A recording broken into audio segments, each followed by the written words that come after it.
Welcome to Runeforge Fenrir, Solemn Tone's very first virtual amplifier, powered by machine learning. But if you're interested in more about that, you can check out our behind the scenes video. When you first load Fenrir, you are greeted by this beautiful user interface. At the top, we have the typical features you will expect from an amp: input, gate, output, mono and stereo, and so forth. Let's have a closer look at that gate knob though. You will notice a lock feature that allows you to lock in place your personal settings from the top menu. This makes swapping between presets, whether made by other users or by us, an absolute breeze, so you can focus on what actually matters: writing killer music. On the right, we have an SD-HD switch. Fenrir is made with gain models captured from a real amplifier. And these models can either be extremely, terrifyingly accurate, but pretty CPU intensive, or much less CPU intensive while keeping most of the accuracy. This SD-HD switch essentially lets you choose how much processing power you want to use for that accuracy. If your computer is powerful,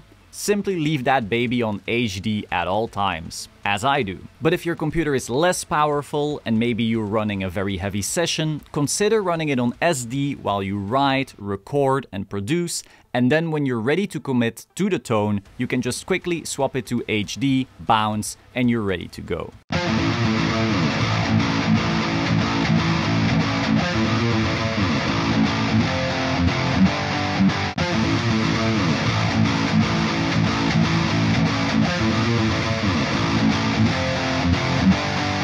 Now let's have a look at the amp itself. On the left we have the gain knob, and this knob will not respond exactly as you may expect. Rather than gain increasing linearly and granularly as you would expect from a digital approximation of components from an amp, Fenrir's gain knob works in hard steps, as it loads the different gain models captured from the real amplifier. Rather than gradually turning a digital gain filter, you are loading extremely accurate snapshots of the various gain settings we captured at the SandLane recording facilities. Now, the mechanics of this really aren't that important. The bottom line is really that you're getting a level of accuracy from a virtual amplifier that really only NAMM can currently reach. The EQ section of Fenrir is pretty straightforward. We have a low, mid, and high knob, and right next to that we have presence and level.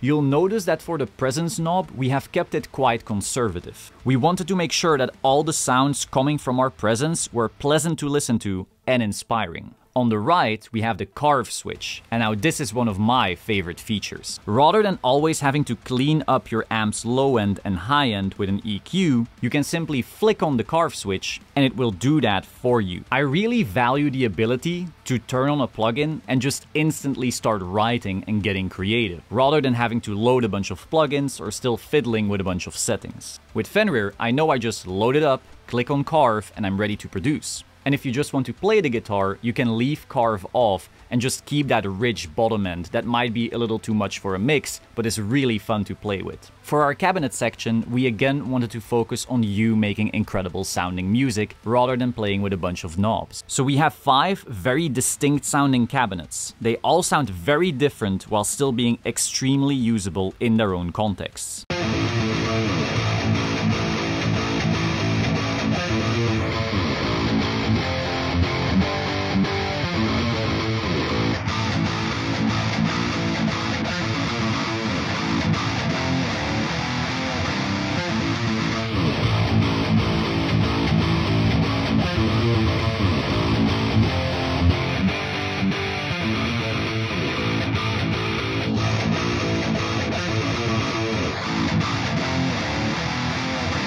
On the right of the cabinet section, we also have an impulse response loader, so you can load cabinets from your own collection. Next, let's move to the pedals page. Here we have some of the pedals affecting your guitar tone before it hits the amplifier. We first have an EQ pedal that allows you to shape your guitar DI. Not all guitars sound as awesome as Odin, and so sometimes they can use a little extra love. Now, kidding aside, I do love being able to add some high-end to a guitar with some older strings. We don't always have the time to put on a new set when just wanting to jam out a little. Some guitars also just lack that low mid bottom end that saturates so beautifully when hitting the amplifier just right. Our EQ pedal lets you balance those things on the way in. Next we have the gate. I don't have too much to say here, but I would like to thank Jos and Joost from Sandlane for helping us tweak the settings on this one in the back end. Because boy, it's hard to appreciate the difference it makes when your gate settings are just right. And then finally, we have the Dirty Tree Boost. Now this pedal cannot be interacted with. You cannot turn it off, you cannot change the settings. We essentially baked it into the gain models. So this Dirty Tree is permanently boosting your tone. I really appreciated Pepper's pedals allowing us to use their incredible pedal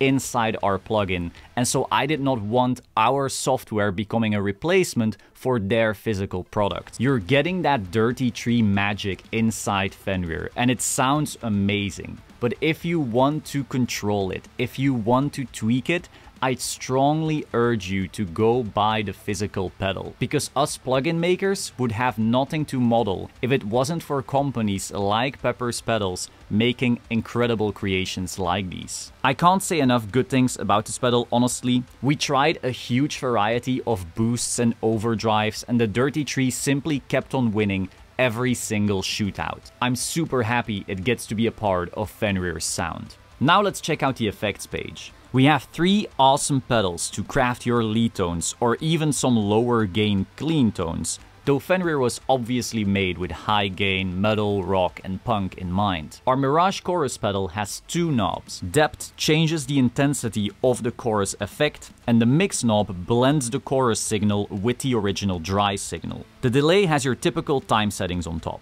And in the middle we have echo changing the intensity of the delay, mix blending the delayed signal and the dried signal, and then finally high cut. Now high cut is an interesting one because it isn't actually a pure high cut. If you turn it all the way to the right, it actually starts boosting the highs of the delayed signal rather than just cutting. So you can really shape the sound of the delay to your liking. I personally enjoy it around 2 o'clock, but of course feel free to experiment. For our reverb pedal, we have wet changing the volume of the reverberated signal, size affecting the size of the room of the reverb, and then low cut and high cut, just like on a delay. They aren't just going to cut, you can really shape your sound with these and fine tune to your liking. Thank you so much for watching this introduction to Fenrir. You can pick it up right now at solemntones.com. There is currently an introductory price, but that will vanish in I think 3 weeks or so, and I hope you get to create some amazing music with it. Enjoy!